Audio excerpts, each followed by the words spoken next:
منی غونډې ته د اسلامي امارت غبرګون دلته هیڅ بهرنۍ ډلې نشته او نه د فعالیت اجازه ورکوو. بلوچستان کې څلور سیاسي ګوندونو په ګډه د بلوچستان او سیند ترمنځ لارې د اعتراض په ډول وتړلې. د کندهار والي خلکو ته ویلي له دې وروسته له ساه لرونکو څخه د انځور او ویډیو اخیستل منع دي. او وروستۍ خبره ده چې د افغانستان د اوسپنې پټلۍ دراوی په یوه اونۍ کې له 100,000 میټریک ټنه زیات صادرات او واردات شوي دي. سلام ستړي مشئ په عامه کړئ د یاران ټي وي یوټیوب چینل څخه څلور تازه او مهمو خبرونو ته. د منی غونډې ته د اسلامي امارت غبرګون دلته هیڅ بهرنۍ ډله نشته او نه د فعالیت اجازه ورکوو. د افغانستان اسلامي امارت ویان ذبیح الله مجاهد مونیخ کې د 12 هیوادونو د بهرنیو چارو وزیرانو ګډې خبرپاڼې ته چې پکې راغلي وو طالبانو د افغانستان راتلونکی له ګواښ سره مخ کړی غبرګون ښودلی او وایي په مونیخ کې وړاندې شوي اندېښنې بې ځایه دي. د افغانستان اسلامي امارت ویان ذبیح الله مجاهد د یکشنبې په ورځ د سلواغې په 29مه په ایکس بڼه په مونیخ کې د 12 هیوادونو د بهرنیو چارو وزیرانو له لوري د ګډې اعلامیې خپرولو ته توند غبرګون ښودلی او لیکلي دي په مونیخ کې د افغانستان په اړه وړاندې شوې اندېښنې بې ځایه دي. د 12 هیوادونو د بهرنیو چارو وزیرانو د مونیخ په امنیتي غونډه کې د یوې ګډې خبرپاڼې په خپرولو سره ویلي چې طالبانو له ټولنې او سیاسي پریکړو څخه د ښځو د ایستلو سره د افغانستان راتلونکی له ګواښ سره مخ کړی دی. خو مجاهد یې په ځواب کې وایي چې افغانستان له کلونو وروسته امان دی، هیڅ بهرنۍ ډله دلته نشته او نه هم د فعالیت اجازه ورکول کیږي. همدارنګه نوموړی وایي د ځینو کړیو له لوري د ناسمو معلوماتو وړاندې کولو له امله د دا ډول اندېښنو خپرول له افغانستانه د ګواښ او ویرې احساس پیدا کوي. د افغانستان اسلامي امارت ویان ذبیح الله مجاهد د مونیخ امنیتي غونډې خبرپاڼې ته په غبرګون کې زیاتوي چې د افغانستان اسلامي امارت ویان ذبیح الله مجاهد د مونیخ امنیتي غونډې خبرپاڼې ته په غبرګون کې زیاتوي چې د چا اعلامیو او تشویشونو ته منتظر نه پاتې کیږو.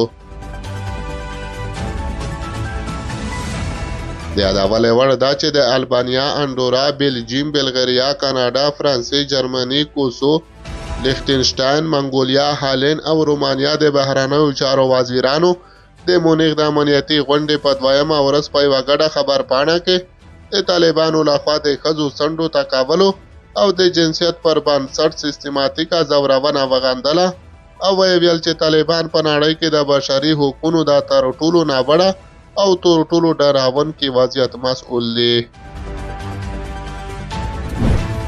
په یو بل خبر کې اورئ چې بلوچستان کې څلورو سیاسي ګوندونو په ګډه د بلوچستان او سیند ترمنځ لارې د اعتراض په ډول وتړلې.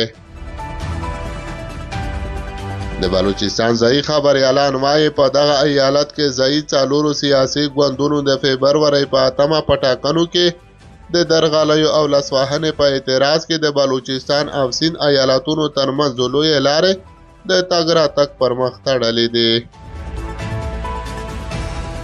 د پاکستان د بلوچستان ایالت څخه ځایي خبریالانو د یکشنبې په ورځ سلواغې 29مه راپور ورکړی چې په یاد ایالت کې څلورو ځایي سیاسونو ګوندونو په ګډه د بلوچستان او سیند ایالتونو ترمنځ عمومي سړکونه د تګ راتګ پر مخ تړلې دي.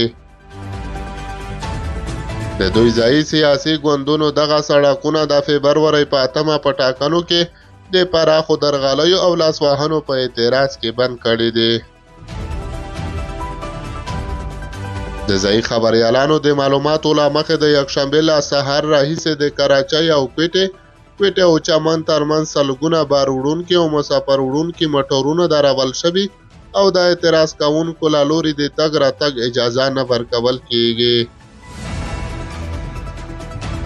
بلخوا د بلوچستان ایالت د اطلاعاتو سرپرست وزیر جان اڅکزی وایي په بلوچستان ایالت کې ټولو امنیتي ادارو ته امر کړی چې د مسافرو د تګ راتګ په لارو کې ټول خنډونه له منځه یوسي.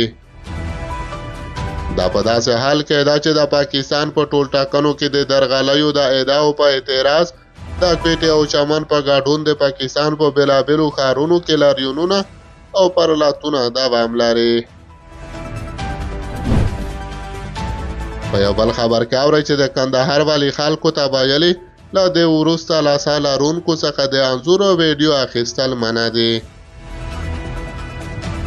ملا شیرین په کندهار کې ټولو ادارو ته او عامو خلکو ته امر کړی چې نور د سا لرونکو له انځورونو او ویډیو اخیستلو څخه ډډه وشي. نوموړي دغه امر د یو لیکلي مکتوب له لارې د کندهار ټولو ادارو ته کړی دی. لاسویلي ولایت کندهار څخه سیمه ییزې سرچینې رسنیو ته وایي د کندهار والي ملا شیرین د دغه ولایت ټولو ادارو ته مکتوب لیکلی او امر یې کړی دی چې په راتلونکي کې به په خپلو ټولو رسمي او نه رسمي ناستو کې د سا لرونکو له تصویر اخیستلو او ویډیو کولو څخه ډډه وکړي.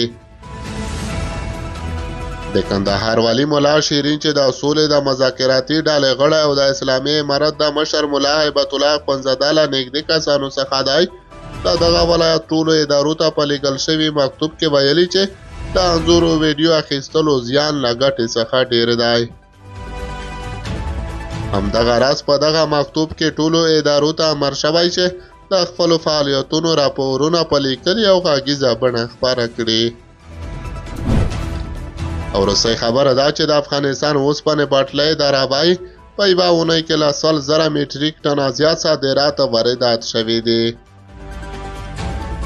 د افغانستان د اوسپنې پټلۍ د رابعې چې د یوې اونۍ په لړ کې 1,02,327 میټریکه ټنه صادرات او واردات کړي دي.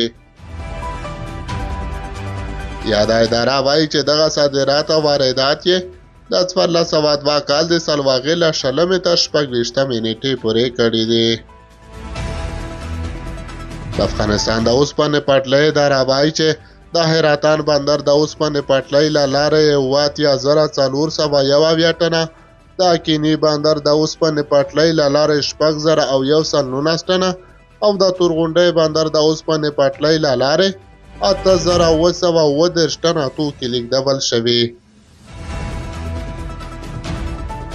دغه ادارې نه دی ویلي چې دغه توکي یې له کومو هیوادونو وارد او کومو هیوادونو ته صادر کړي، خو وایي دوی په خپلو صادراتو او وارداتو ته په راتلونکي کې لا مناسب شرایط برابر کړي. تېره اونۍ د افغانستان د اوسپنې پټلۍ ادارې ویلي وو چې د یوې اونۍ په لړ کې د 1402 کال د سلواغې له 14 تر 19 نیټې پورې 19,593 میټریک ټنه صادرات او واردات کړي وو.